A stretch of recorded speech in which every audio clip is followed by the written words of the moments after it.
Hello everyone, my name is Deborah Hill, and today I'll be presenting my case analysis on Cameron Todd Willingham, a tragic example of how faulty forensic evidence can lead to wrongful conviction, and in this case, an execution. Case overview. In 1991, Cameron Todd Willingham's home in Corsicana, Texas, caught fire, killing his three young daughters. Investigators quickly concluded that Willingham had intentionally set fire to kill his children. He was charged with capital murder and convicted in 1992, largely based on what was believed to be scientific evidence of arson. Willingham maintained his innocence from the very start, despite multiple appeals and later expert reports disproving the arson theories and proving the fire to be accidental. He was executed in 2004. Years later, new forensic analysis proved the fire was likely accidental. This case is now widely viewed as one of the most significant wrongful convictions based on junk forensic science or pseudoscience.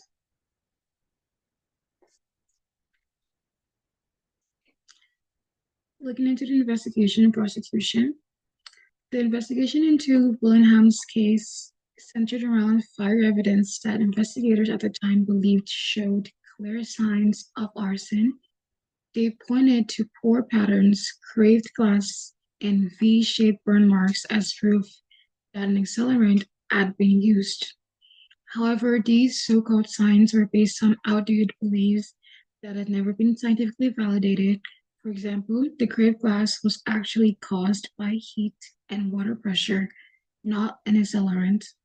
Investigator entire conclusion rested on visual interpretation and not lab results.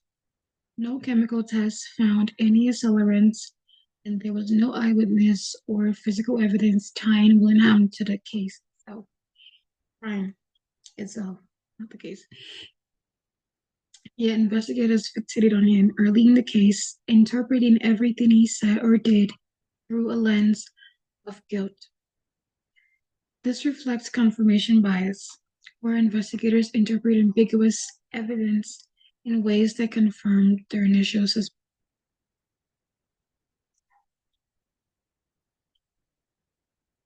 During trial, prosecutors leaned heavily on the testimony of those fire investigators and presenting their findings as objective science. The jury was told the fire behavior could only mean one thing, and that was arson.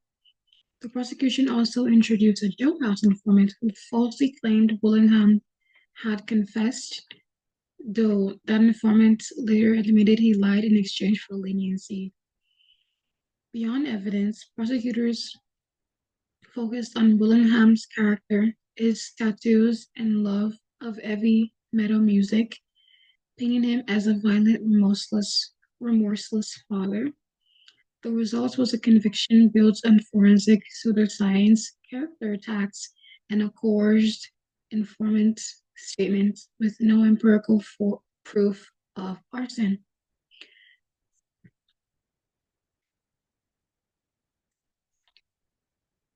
This case highlights some of the most serious issues in forensic science, particularly confirmation bias, lack of standardization, and experts being overconfident.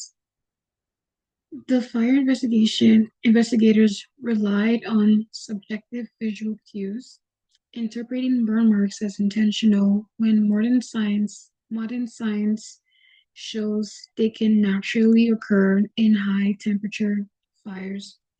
At this time, at the time, fire investigation wasn't held to scientific standards. There was no validated methods, error rates, or peer-reviewed studies supporting these techniques. Under the Gilbert standard, experts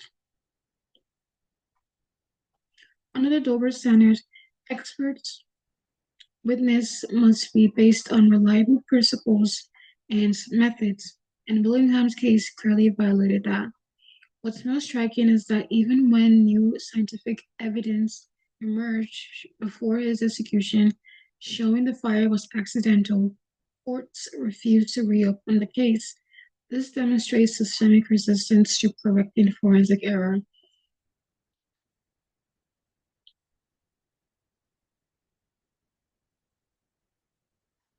Several psychological and legal concepts from our course helps explain what went wrong. First, confirmation bias. Back to confirmation bias. Once investigators suspected Willingham, they collectively integrated evidence to support that belief. Castian and colleagues described this as forensic confirmation bias, where initial assumptions influence how evidence is collected and interpreted. Secondly, convict cognitive bias in expert testimonies. Investigators were unaware of how their expectations shaped their conclusion, believing that their interpretations were purely objective. Thirdly, the illusion of forensic infallibility. Jury often overvalue expert testimonies, assuming that forensic science is always reliable, even when it's based on flawed methods, as we see in this case. And together, these biases contributed to the wrongful conviction, cost an innocent man his life.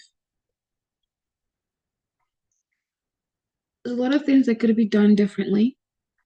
For one, the Guides for Fire and Explosion Investigation. It was introduced in 1992 and it's established evidence-based methods for fire analysis. If this term had been applied to the so-called signs of arson, it would have been recognized as natural burn patterns. And secondly, implementing peer reviews and blind analysis could have reduced confirmation bias and held investigators accountable to their um, to their observations. And finally, independent forensic review boards. This could this would have ensured that the outdated and disproven forensic methods are replaced with scientifically validated methods.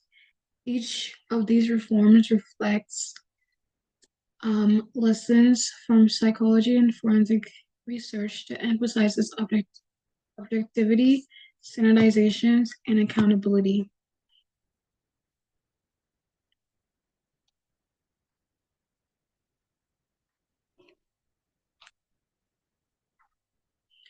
In conclusion, Cameron Todd Williams' case is a haunting reminder of how flawed forensic methods can produce devastating consequences for the individual or any person connected to the case.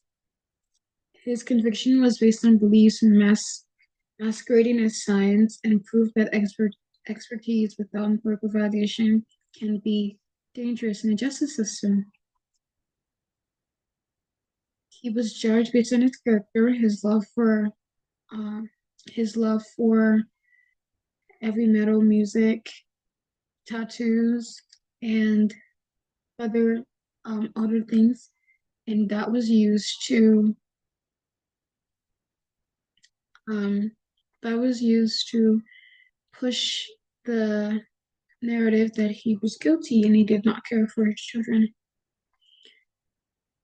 This case underscores the need for continual reforms, better forensic training, and psychological awareness of bias in investigation. If forensic science is here to serve justice, it should be rooted in evidence and not assumptions. Thank you.